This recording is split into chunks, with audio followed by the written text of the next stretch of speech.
Hey YouTube, this is Sensation reporting in for kind of another comparison video.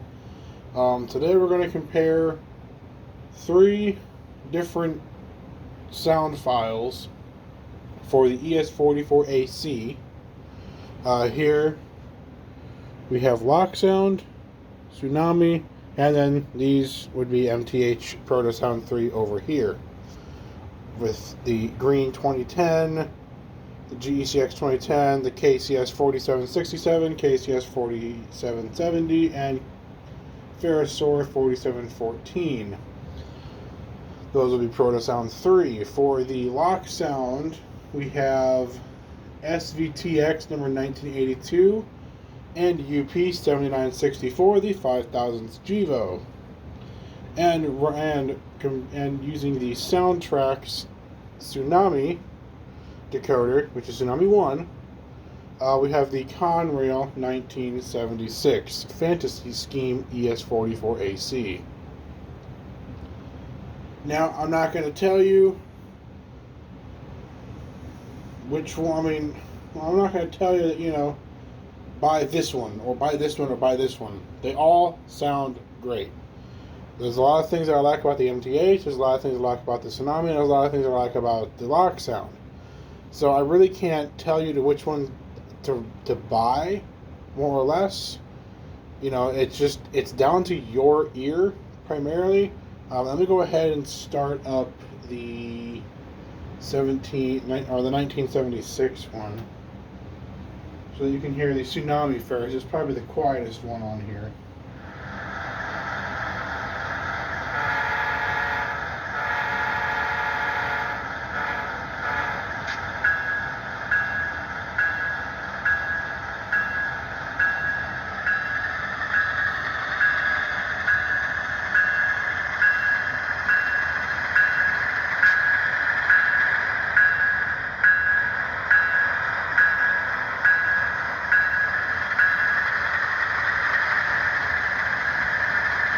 So like I said, there's a lot of good qualities about this one. The horn is really good. You can do the short horn too. Now I saw the ditch light flash. You have the long horn.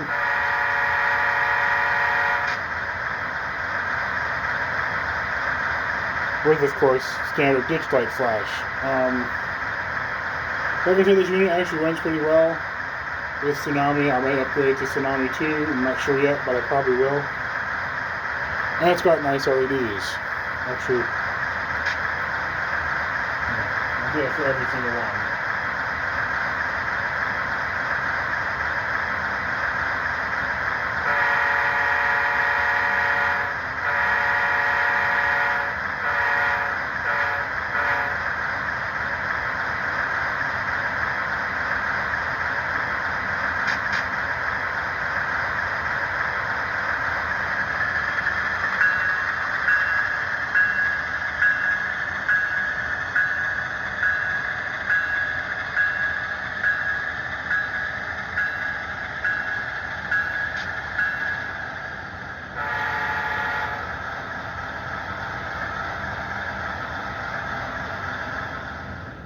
Right, so now that we'll quiet her down, and then we'll do 7964 next. Let me just acquire it. And unlike Tsunami, in order to mute LokSound, you pretty much have to turn the locomotive off. So that's really the only key difference.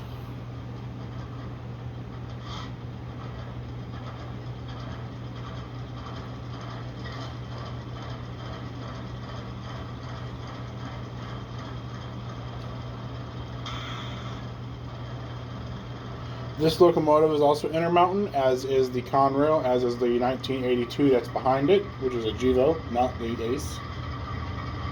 Anyway, here is now unlike the Soundtraxx one, you don't get the short bell or the short horn on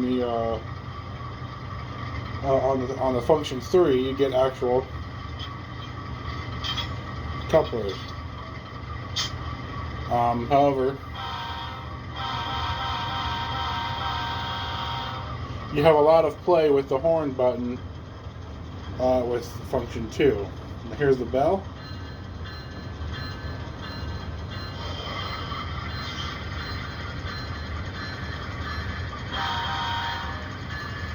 Now I know UP dish lights are not supposed to flash. This is how the unit got to me, and I really don't feel like changing it because I don't want to screw up some CVs.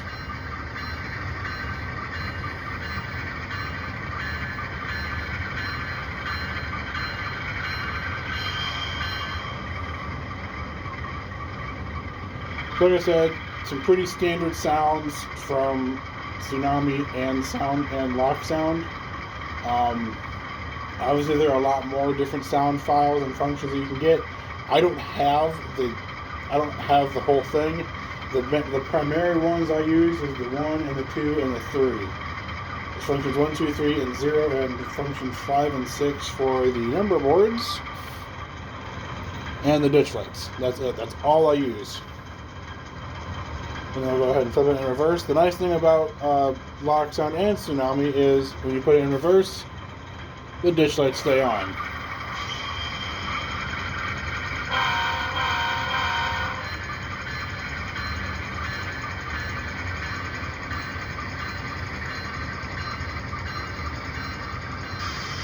Oh, I forgot to do one thing.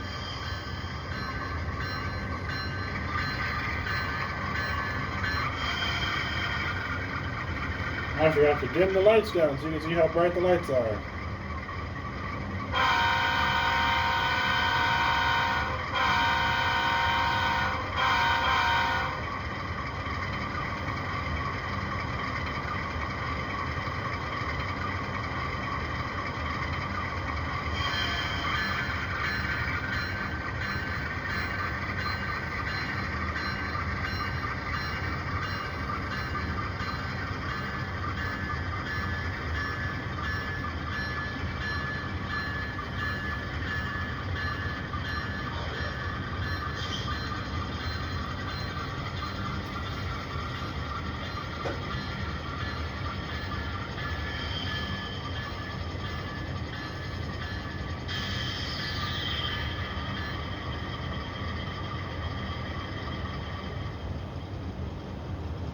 Then I'll go ahead and shut it off.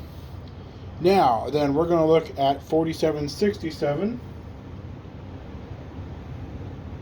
Now, this is a Protosound 3 model. So, the first thing you're going to want to do is press function 3, which starts up the locomotive.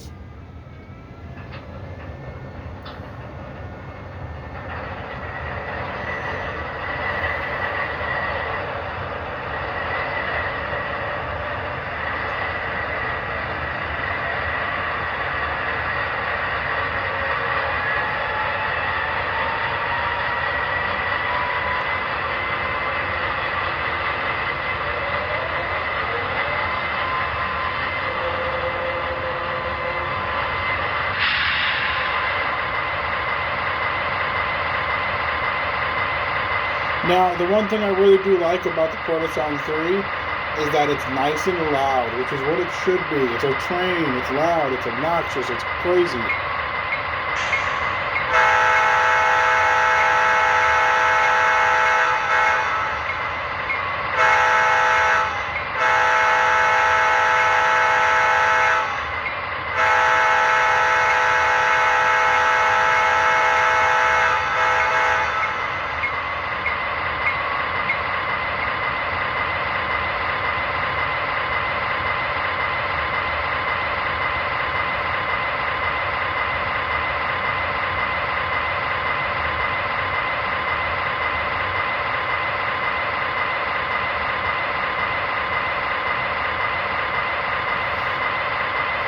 Now, the only reason, so here's the issue with MTH, is unlike the Tsunami and LokSound, the headlight and ditch lights, the ditch lights turn off and the headlight dims down. On both of these, you can actually do it with a function number.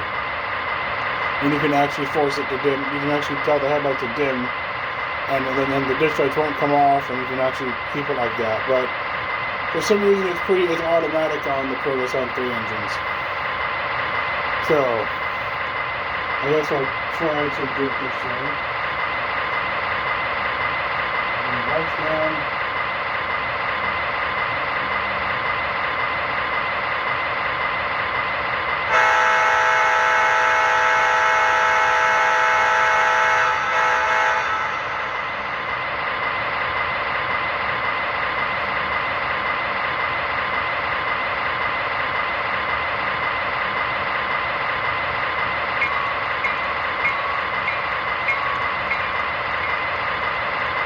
And then to shut the locomotive down, you press F3 twice, and that tells it to shut down.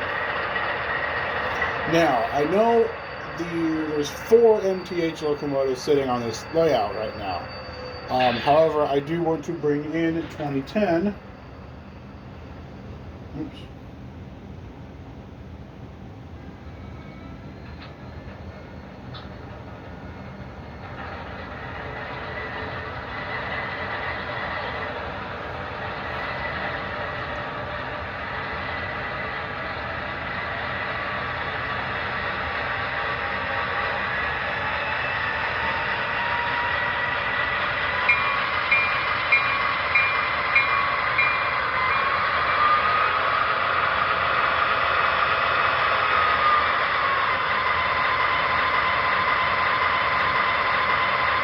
So the cool thing about this engine, let me just dim these lights down real quick.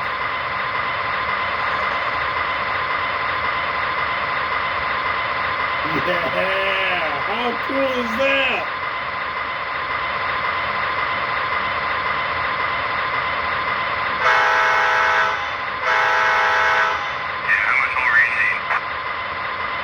Right, okay, so that just happened. Let me go ahead and shut it down. I don't really mess with the controller anymore. Now, here's the great thing about MTH locomotives, about all MTH locomotives. Let me just back you guys up just a hair. Perfect, okay. Scoot you guys up there, perfect, okay. The great thing about MTH locomotives is they have this thing called automatic crew talk. Now, I could leave all 4 of these engines idling just by themselves, which I will do near the end of the video, so you can hear just how loud it's going to be down here, right by the camera. It's going to be insane. It's going to be great. I'm going to love it. Anyway, but all MTH locomotives have this crew talk, which is automatic. You know, it comes on sometimes when the locomotive is running. It's pretty much sporadic almost. You can also activate it with a function if you so please. However, I like to leave it automatic because it's different every time they say something, and doing it with a function is kind of like, when you do it with a function, you can actually time it, so to speak, and it makes it a little easier to figure out. Like, you know, when a steam locomotive is pulling into a station, then they can announce the station and blah blah blah. And it's kind of cool. It's neat like that. The other thing is MTH decoders have so far, at least I'm not sure. Someone correct me on this. Is the only company that can get the lights to function like that, in that way. I have not seen another decoder out there that can do what that does. Well, actually, that's not true. I think BLI does it, I think, maybe. I'm not entirely certain if the BLI ES44AC of the same engine has the lights on it. I didn't review that engine. SCL3618 did. If you want to go watch that video, you can. Please feel free to go watch that video. It's a great video. Be sure and check him out. So before I turn on all the sounds on these 7 locomotives that are sitting here, I would like to apologize first of all to all you guys, really. I'm sorry I haven't been putting out videos lately. It's just I've reviewed everything on my layout, and there's really nothing else for me to review right now. I did put in an order of, so really, I'll get to that later. And I'm just sorry I haven't been putting out videos as much as I used to. Work's got me going crazy. As you guys know, I'm a truck driver, and truck drivers are essential right now, so it's kind of hard for me to be home and get videos done. So I got home tonight, and I'm just like, all right, screw it, I'm just gonna make a video. So here's the video for this week. What else? Oh yeah, I bought 3 locomotives recently. I bought two engines from Scale Trains, and I bought another MTH locomotive. So expect 2 reviews coming. I know, so let's see, on my pre-order list I have a big boy. I have 2 Athearn Genesis SD60Ms, 2 Athearn Genesis SD70Ms in UP, 2 SD80 Max in Conrail, quite a few more freight cars. So be sure to be on the lookout for that. I'm hoping to do a comparison soon of 1943, 1111, and 4141 soon with their MTH counterparts. So be sure to look out for that one, and we might have a special guest on, maybe. I'm still working on that, so give it a little bit of time.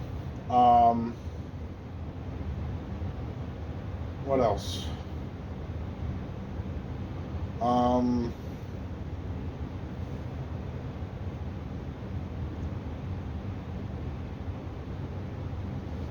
So when the MTH locomotive comes in, I'll probably end up, I'll tell you what it is. It's the GS4 4449 with the large lettering.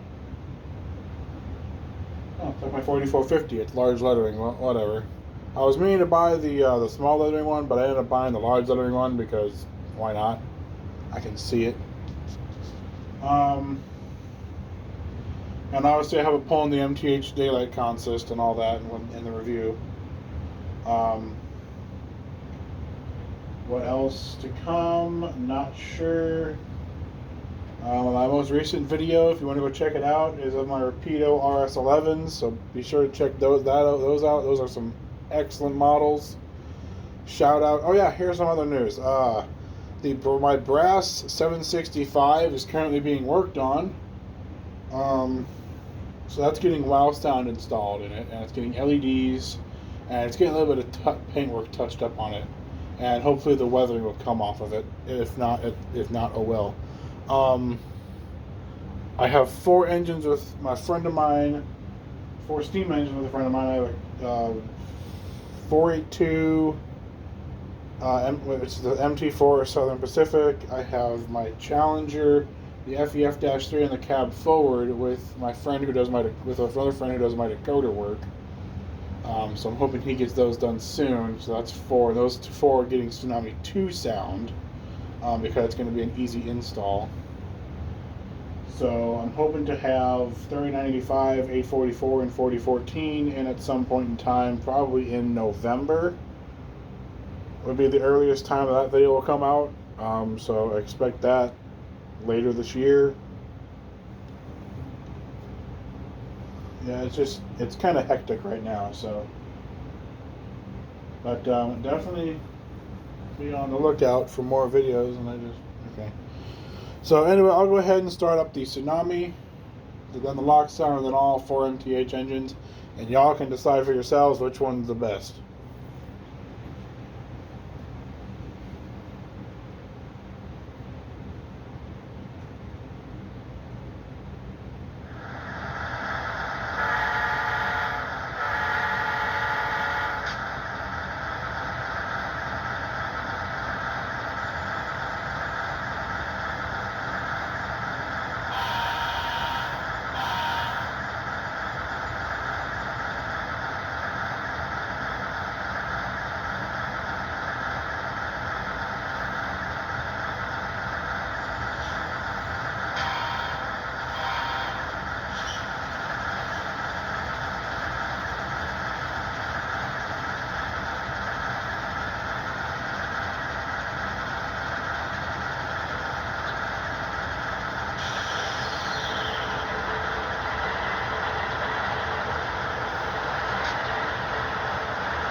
Anyway, hope you guys enjoyed the video for this little comparison. I'll see you in the next one.